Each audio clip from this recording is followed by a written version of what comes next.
Welcome back to the channel, man. Today we're gonna be reacting to a video from the Philip Scott show. It's entitled "Nigerian Doctor Unalives Himself After Being Ordered to Pay $15,000 in Bad Child Support." Ooh, I know he ain't like that, but damn, offing yourself over that, I don't think it's worth it. But let's check out this video.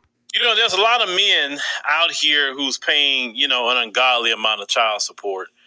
And, the Western world is very horrible with the family law system. It really is. I've been through it. I know exactly what the family law courts put you through, right? Well, case in point, they had this particular, doctor. He's a Nigerian immigrant, here in the United States. And he was put through this system. Let's go ahead and check it out. So you see here, this man, his name is Dr. Akina Arin. If I'm saying that right or wrong, I'm sorry if I'm saying it wrong. They said that he ended all over $15,000 child support ruling. The story sent shockwaves through the medical and immigrant communities of the United States, the tragic death of this doctor, a Nigerian cardiologist based in Texas. He brought attention to the complexities of child support laws and their potentially devastating consequences. The 36-year-old doctor reportedly took his own life after he been ordered to pay $15,000 in back child support, a financial burden he felt insurmountable given his circumstances. The article delves into the life of the doctor, examining his journey from Nigeria to the United States. And let me tell you something about Nigeria. See, in Nigeria, they wouldn't have did him that. They would not have did him that. See, let me tell y'all something. Some of y'all who are immigrants, you want to come to this United States and you think it's all glitzy and glammy, but then you find out about this United States too. Now, Dr. Akina here was originally from Anambra State, southeastern Nigeria, where he grew up with his aspirations of becoming a doctor. After completing Navy secondary, he moved to the United States in pursuit of better opportunities. Yeah, that's what they all say. It said, like many other African professionals who migrate to the U.S., it said Dr. Areen, sought to combine his passion for medicine with the promise of a brighter future for himself and his family. So by all accounts, Dr. Areen built a successful career, in America, became a board-certified cardiologist, and worked tirelessly to provide quality health care to patients in the USA. Known for his dedication and compassion, he earned the respect of colleagues and patients alike beyond his professional achievements. Dr. Areen was deeply involved in his community, often volunteering his time and expertise to underserved populations. Now, they said that, however, beneath the surface of the outward success lay personal struggles that would eventually consume him. Here we go, marital breakdown, legal entanglements. Dr. Areen's marriage ended in divorce several years ago, leaving behind two children, Ugana and Munachi. So while the exact details of the separation are publicly available, it's clear that the relationship between Dr. Areen and his ex-wife deteriorated over time. According to court records, disputes over child custody and support payments became increasingly contentious. In 2024, a U.S. family court issued a ruling ordering Dr. Areen to pay $15,000 back child support for someone already grappling with financial difficulties. His judgment proved to be the final straw. Despite earning a respectable salary as a cardiologist, Dr. Areen had fallen on hard times due to mounting debts, thousands in legal fees. Oh yeah.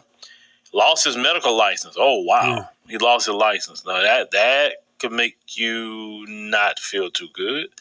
They say a sudden demand for such a large sum left him feeling overwhelmed and hopeless. Family members and friends described Dr. Areen as a man who took immense pride in providing for his family. The idea of being labeled a deadbeat parent or failing to meet his obligations weighed heavily on him.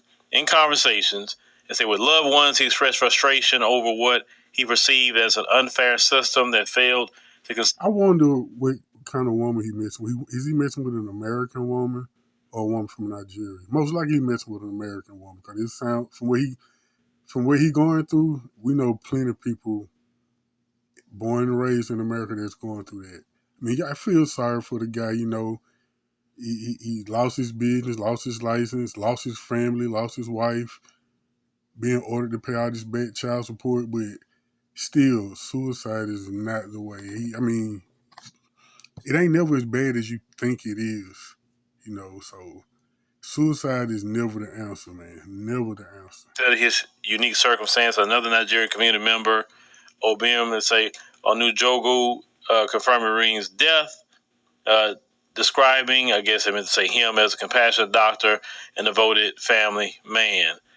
So they say on January 26, 2025, the doctor was to have held the family. Was to have held the family at gunpoint for about 3 hours before shooting himself, found dead in his home under circumstances suggesting, well, he took his own life. His passing left a void not only in the lives of those who knew him, but also in the medical community he serves, with passionate tributes poured from colleagues, patients, acquaintances, highlighting his kindness, professionalism, unwavering commitment to his work. A note left behind providing some insight into the state of mind for his final days. In it, Dr. Ring expressed despair of his inability to fulfill the responsibilities of father and provider. He lamented the harshness of the legal system, which he believed failed to account for the complexities of real-life situations. His words serve as a poignant reminder of the human cost of rigid enforcement mechanisms. I'm a stop right here. Let me say something. First of all, unaliving yourself is not the answer. Okay, he was a Nigerian. He could have just went back to Nigeria and said, "I ain't coming back. I'm not paying them people that.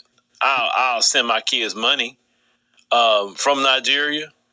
I'll send them money all day long from Nigeria, but I am not going to sit up here and because let me tell you something. At least an immigrant got a way out.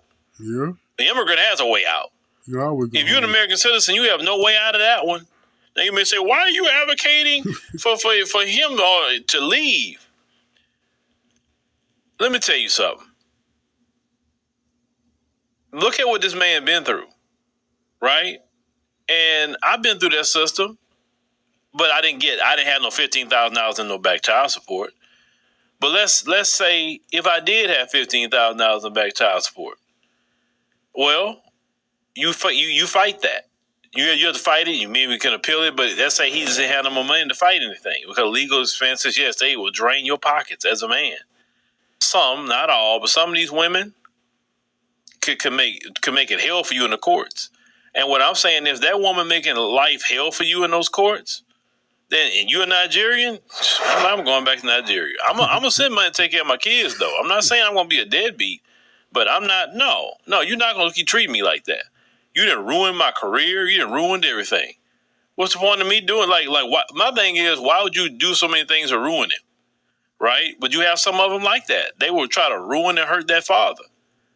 And then this is what happened. This man, unalived himself, and then people find out what drove him to that.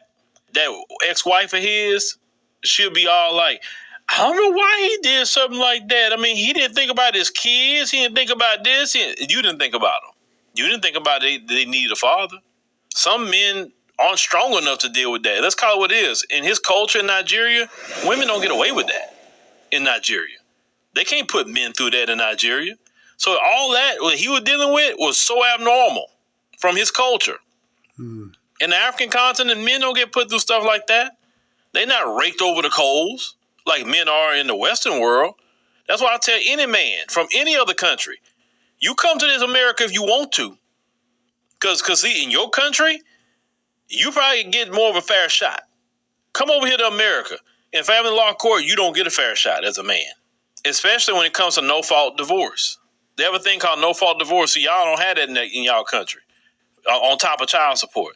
Do you know you could be the best man ever? You could never beat your wife. You could never cheated on her. You could never did anything wrong.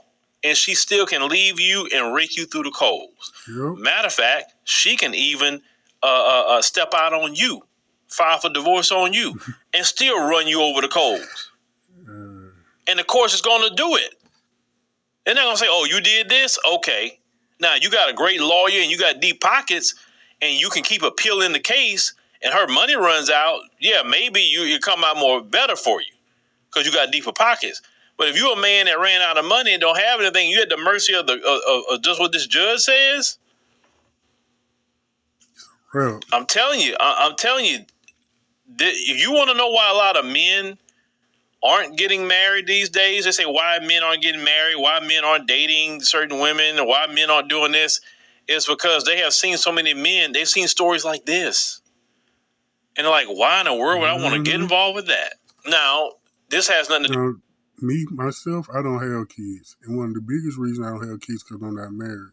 And secondly, I don't want to go through the family court system, which seems to be a given nowadays. Like, it don't seem like it's no more 30, 40 year marriage. Hell, you can barely stay with somebody 2 years. So all the relationships I was in, I made sure I didn't get her pregnant.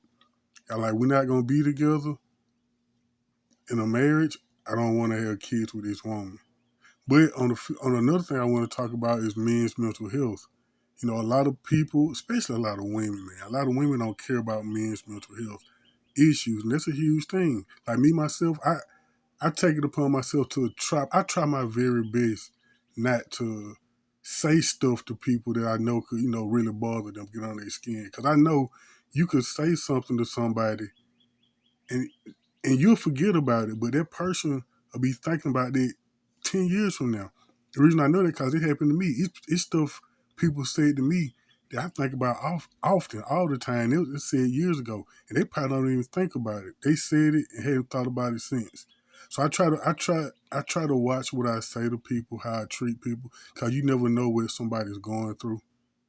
People have the world on their shoulders trying to smile through it, and you never know what they're going through. So I take that into consideration when I deal with people on the daily.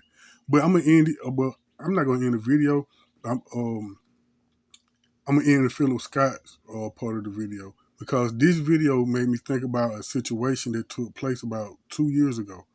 Where this guy, I think he was a doctor, he was something in the medical field, and his first wife took him through the ringer with the kids, child support, alimony, and he got married. He was foolish enough to get married again to another woman. You know, you pillow talk, and he told this woman all the things he went through with the first wife and how she was destroying him basically in the courts. And they were going through a situation. She told him, "I'm gonna take you through the same stuff your wife did," and he took both of them out. I'm gonna pause this video and see if I can find that clip. Hold on. Okay, I couldn't find that video even though I tried my best. Maybe I wouldn't put in the right keywords. Maybe I'll do another standalone video. But matter of fact, that's what I do. I do another standalone video showing that video going over that right now. But like always, I'm gonna put the link to the the video I just reviewed, the Philip Scott Show channel, in the description box. Go follow him, like the video, and give me a subscribe. Help me. I'm trying to grow this channel. And peace. I'll catch y'all in this video.